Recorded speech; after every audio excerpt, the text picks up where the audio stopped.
Yang jelas Allah menyebut dalam Al-Quran, kalau Yahudi itu mesti konotasinya jelek atau baik?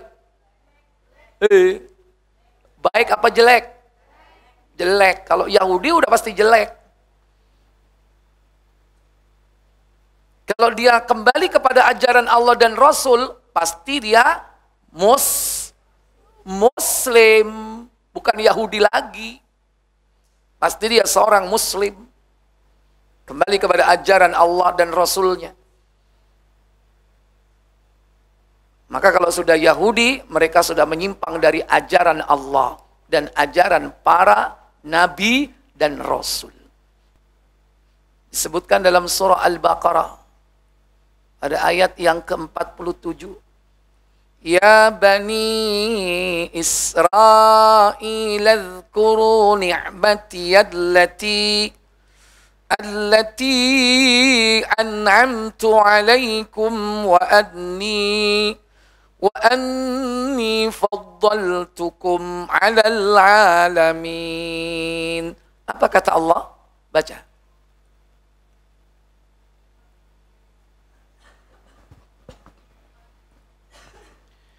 Wahai Bani Israel, ingatlah nikmatku yang telah aku berikan kepadamu, dan aku telah melebihkan kamu dari semua umat yang lain di alam ini pada masa itu. Pada masa itu ada keterangan di situ. Tidak sampai sekarang berarti Pak. Karena mereka melalui perjalanan hidup sampai kepada titik di mana mereka melakukan kedurhakaan kepada Allah Tabaraka wa Ta'ala. Makanya mereka direndahkan. Banyak sekali dosa-dosa yang mereka telah lakukan. Dalam surah Ali Imran misalnya, surah yang ketiga, ayat 112. Allah berfirman, Duribat alaihimudz zillatu aynama thuqifu illa bihablim minallahi wa hablim minan nasi waba'u bighadabin minallahi wa duribat alaihimul maskanah. ذلك بأنهم كانوا يكفرون بآيات الله ويقتلون الأنبياء بغير حق ذلك بما عصوا وكانوا يعتدون. Apa kata Allah Tabaraka wa Ta'ala? Silakan.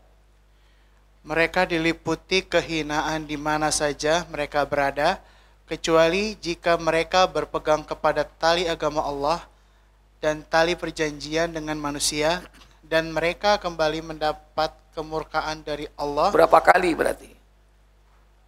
Berapa kali berarti? 2 kali. Mereka mendapatkan kemurkaan dari Allah. Terus. Dan mereka diliputi kerendahan yang demikian itu karena mereka kafir kepada ayat-ayat Allah. Iya. Wa yakfuruna bi ayatillah. Karena mereka kafir kepada ayat-ayat Allah. Dan membunuh para nabi tanpa alasan yang benar. Wa yaqtulunal anbiya'a bighairi haqq. Mereka membunuh para nabi tanpa alasan yang benar. Kemudian yang demikian itu disebabkan mereka durhaka dan melampaui batas. Dzalika bima asau. Karena mereka apa? Berlaku durhaka kepada Allah. Wa kanu ya'tadun, dan melampaui batas. Ya.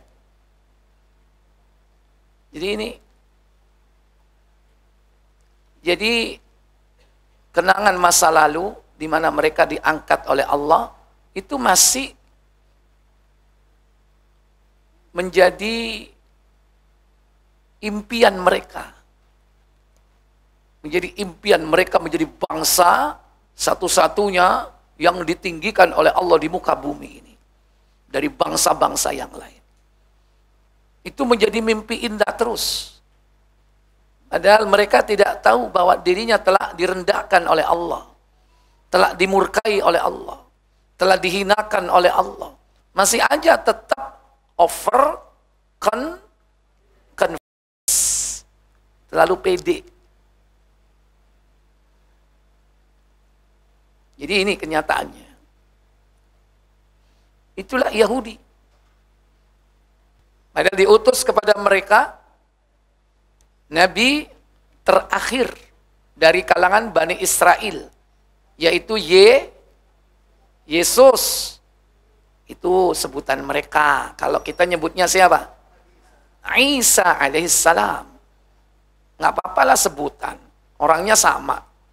Yang jelas dia seorang anak laki-laki lahir dari perempuan suci bernama Maryam. Siapapun sebutannya, mau Esau, mau Yesus, mau Isa. Orang Inggris bilang Jesus. But you have know the Jesus is a Muslim, ya kan? Dia seorang Muslim. Dia adalah Nabi Allah Tabaraka wa Ta'ala. Nah itu ajaran ini dibawa oleh para nabi, ajaran Islam ini. Tapi setiap kali diutus para nabi di kalangan mereka, mereka durhakai. Menyimpang dari ajaran Taurat, menyimpang dari ajaran Injil. Oleh karena itu setiap kali kita berdoa dalam bacaan surah Al-Fatihah, kalimat yang kita ucapkan ghairil maghdubi alaihim, bukan jalannya orang yang telah dimurkai atas mereka. Siapa? Yahudi. Waladdallin, bukan jalan orang yang sesat. Siapa? Nasrani. Berarti kita tiap hari ini ikrar supaya tidak mengikuti ajaran Yahudi dan Nasrani. Padahal dulu mereka bangsa yang dimuliakan oleh Allah, menjadi hina, dikutuk. Di antara mereka ada yang dikutuk menjadi kera, dikutuk menjadi babi, dikutuk menjadi penyembah-penyembah tauhid.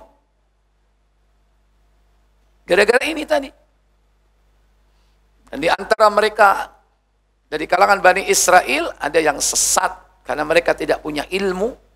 Kemudian dia hulu di dalam ibadah. Maka dia tersesat dan menyesatkan. Jadi jelas ya. Nah, ada yang mengatakan bahwa Yahudi ini adalah keturunan dari putra Yakub. Yang keberapa? Yang keempat atau keberapa itu? Karena Yakub itu punya berapa? 4 istri. Anaknya 12. Nah, salah satu anaknya bernama Yahuda. Dari situ nanti ada keturunan yang kemudian disebut dengan orang Yahudi. Wallahu a'lam.